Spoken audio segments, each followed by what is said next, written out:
Hey, what's going on, guys? So this is an idea I came up with a while ago. Somebody, actually, it was Casey Spearon from Fast Knives. When he was reviewing the rock copper, he noticed the maker's mark on the blade. And he was like, I think he does this. I don't even know how he would do it. So yes, I do the logos, and I have shown before the process, but I want to show it again. A lot of new people to the channel, and for those of you who are new, thank you and welcome. If you have not subscribed yet, please do. I'm trying to get to 500 and I am almost there. But yeah, I have stated before that I like to be completely involved in the making of all the knives that I make. And I feel like I am. The only thing that I am not doing is heat treating stainless. That's the only thing that I do not do. But I do the cutting out of the blades. I do the shaping. I don't send it out to get CNC'd or anything else. I create everything. I do the etching of the logos. I do the sheaths. I do all parts of the making of the blades that I make. So with that being said, let's talk about etching the logo into the blade. That is something that I do. I did some research, and there's many different ways to do it, actually. But I have a couple things, and I'll share with you my process on how I do the maker's mark. And I need to do it on the yoke toad at this point in time. So we're going to use this to do it on. So let's get started with the things that you need. So I'm going to be moving this camera around. So I hope you guys don't mind too much, a little bit of movement. But so this is the equipment that I use. First of all, this Elenco Precision power adapter or power supply. It's an AC/DC power supply that I purchased. You can do this two ways. You can buy these and then put it all together yourself, but I am not really good at soldering wires and doing all of that. So that really wasn't something I was going to do. So I purchased this all put together, which made things a little easier. It was kind of expensive, a little, 110, I think it was. But literally, this allows me to either etch the logo onto the blade, which I like to do because it's there. It actually removes material and you can actually get your fingernail on it. Or you can actually mark the blade, which puts a black mark on the blade. So that would be the AC part of it, but the DC is where you actually etch the steel out of the blade. So what I do is I use a sea salt liquid. So I put a little salt in this little bowl over here, and I put water in it, heat it up, or I put some really hot water in it, let the salt dissolve, and that's my solution, my etching solution. I turn the machine on, I connect all the leads, so the positive lead gets attached to the blade, and the negative, put you back over here, the negative gets attached to this wand that I made, which basically is just a carriage bolt and a piece of wood and handle so I can hold on to it. I attach that onto that. I use just one of these pads. I wrap this onto the bolt and I put it on with, where did it go? Oh man, did I throw it away? I'm always bad at throwing those things away. I have like this little hair tie that I use to attach that onto the blade. or I attach that onto this little carriage bolt, and it just holds it on tight. I dip it into the liquid solution, and then I etch the blade. But I'm missing the most important part, which is the stencil, which is the second half of the equipment that we need to talk about. So I'm gonna have to move the camera so I can show you guys the computer screen, because the computer is where we have to kind of start with this. So let's go ahead, I'll stop this, and the next I'll set you guys up looking at the screen. Well, I forgot to show you guys, before we go to the computer screen and talk about the stencils, I should probably show you how I print them out. And this is just a Brother P-Touch label printer, but what Brother makes is an actual stenciling label. So it's actually a stencil. So when it comes out, you can actually use it as a stencil for things. So that's what I have in here. So what I'm gonna do is go to the computer, use just the P-Touch editor software that they have. And this allows me basically to print anything I want. I have my logo saved, but I've done a bunch of custom stuff. Actually, when I started this, I had the bright idea of, hey, wouldn't it be cool, since I'm Aries EDC, that when somebody purchased one of my blades, I could say, hey, what's your zodiac sign? And I can actually etch the zodiac sign onto the blade. But I learned that that would be very difficult to do at the very end of the knife making process. So I decided that wasn't going to work, because once you get the logo on, there's a lot of work to kind of clean it up. And with the handles on and everything else, it makes it a little difficult. So I have decided to scrap that idea and just do my logo. And if I decide to do some custom etching on somebody's knives, I can do that, because with this printer, I can do words, I can do pictures, I can do pretty much anything I want, which we'll talk about over here. All right, guys, so I have the P-Touch editor software. It comes with the label maker, and this basically helps you do whatever you want. So I have some created ones that I've done. Let's just go to the Aries EDC logo. So it's my logo, and it's just on this strip, and this strip represents the stencil. So it gives you an idea of how big it is, etc., which is why I like using this method, because I can make this bigger, I can make this smaller, I can rearrange it however I want. There's opportunities to buy the silicone stencils that are available, and a sheet of those is like, I think it comes with like 20 of the cutout stencils, and it's like about $90, and each stencil will last 10 to 15 etches, I believe is what they've said, which is a great buy. The problem is you're stuck with that size, if that makes sense,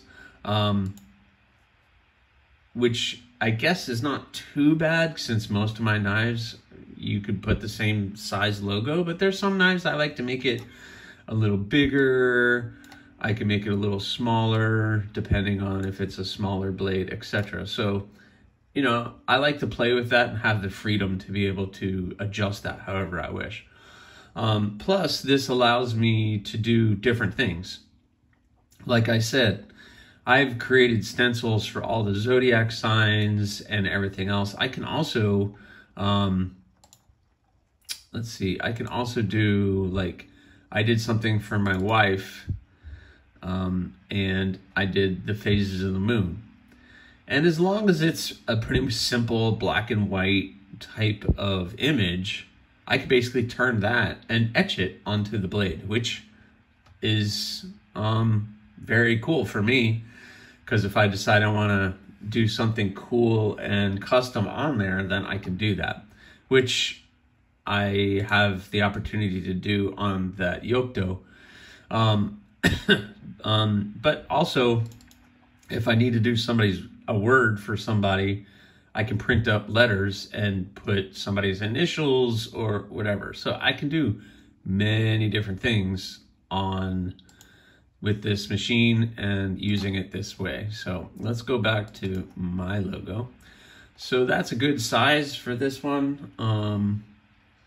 Yeah, I like that size. And so we're gonna go ahead and print this out. So I just go to print. It's gonna tell me about things. I just wanna print one. That's fine. And it's gonna print on the machine, which I'll show you. All right, sorry you guys get to see my whole messy workshop here, but so it printed out this label and it comes with the stencil and a little backing piece of paper. And I don't even know if you guys are gonna be able to see it on here, but you can kind of see where the logo is there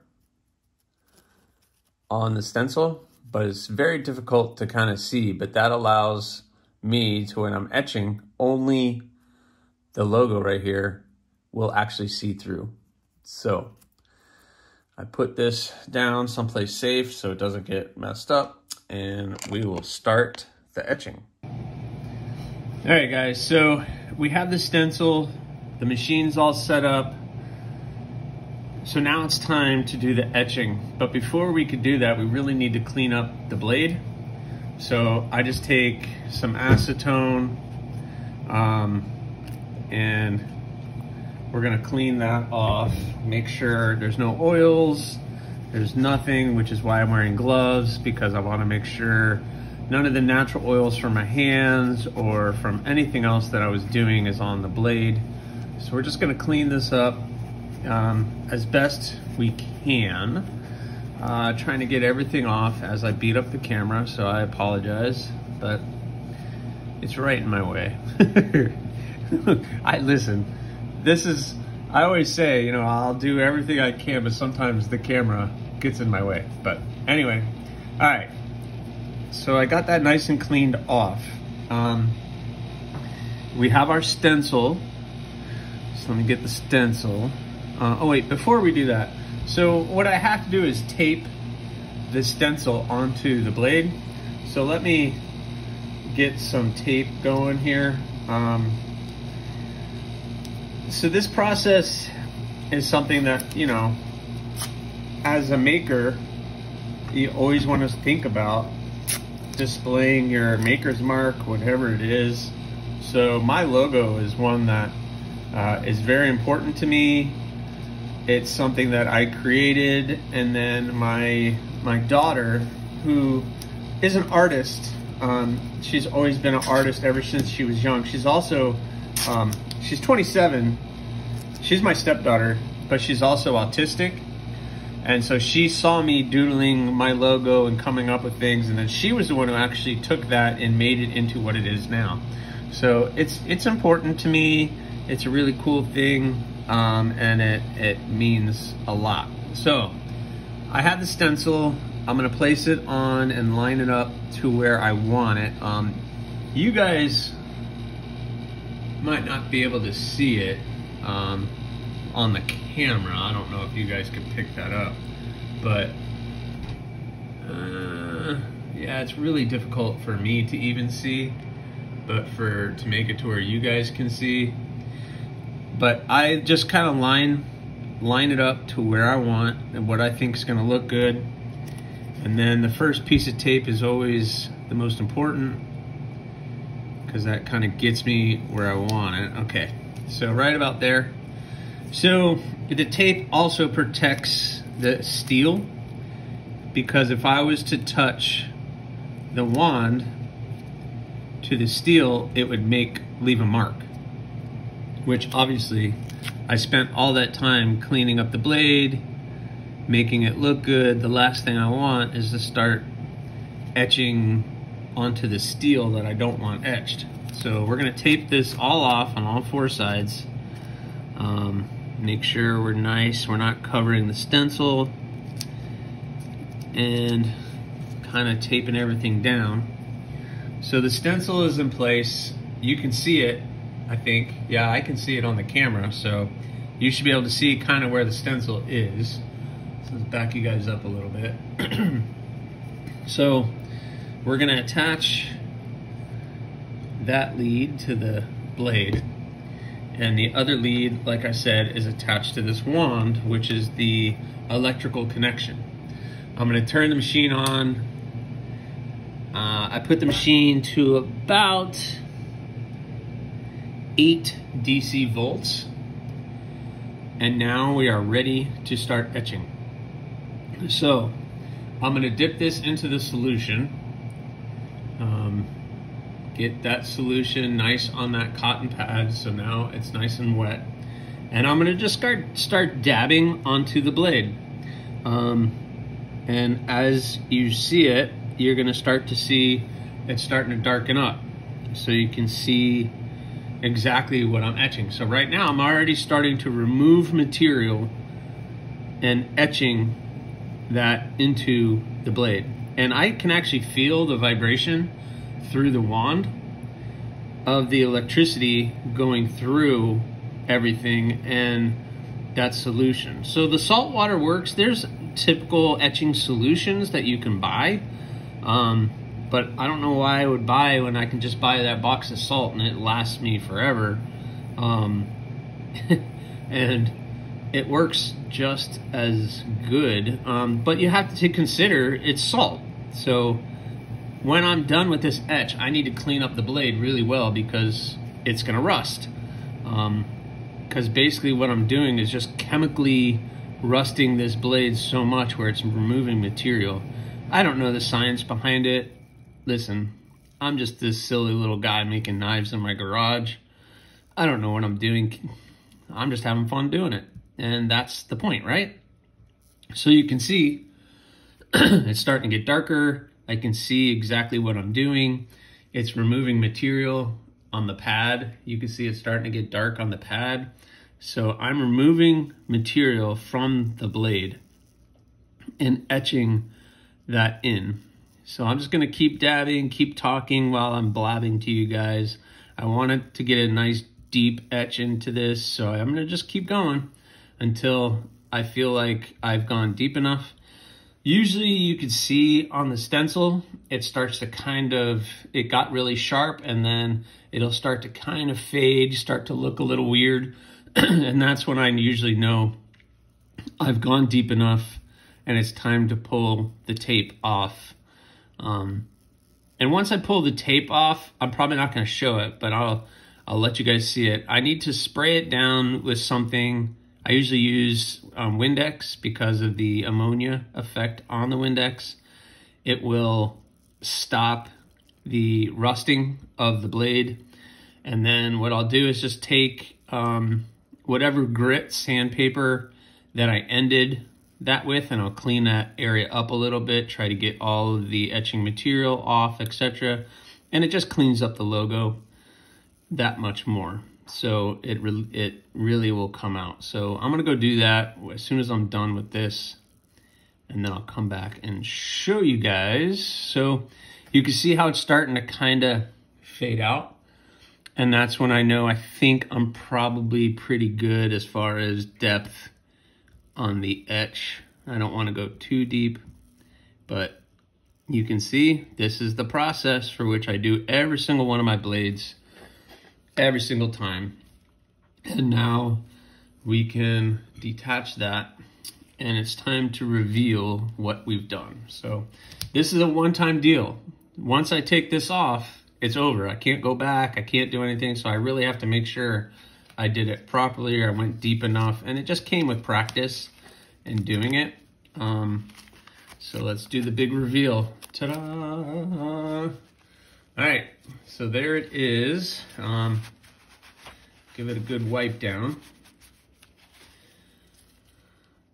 So you can see now it is actually etched into the steel. So what I'm gonna do, I'm gonna go clean this up and then bring it back, show you guys so you guys can see what the final product looks like. All right guys, so here we go. There it is. You can see it's nicely etched into the steel.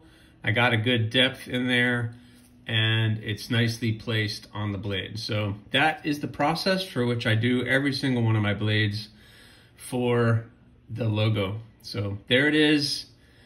Hope you guys like that. I have to do something on the other side of this blade, so I'm gonna do that, but maybe on the next one, you guys will see it. But I just wanted to share that process with you guys on how I do it. If you have any questions, let me know. Please subscribe, like, leave a comment, or not. That choice was yours. Thanks, guys.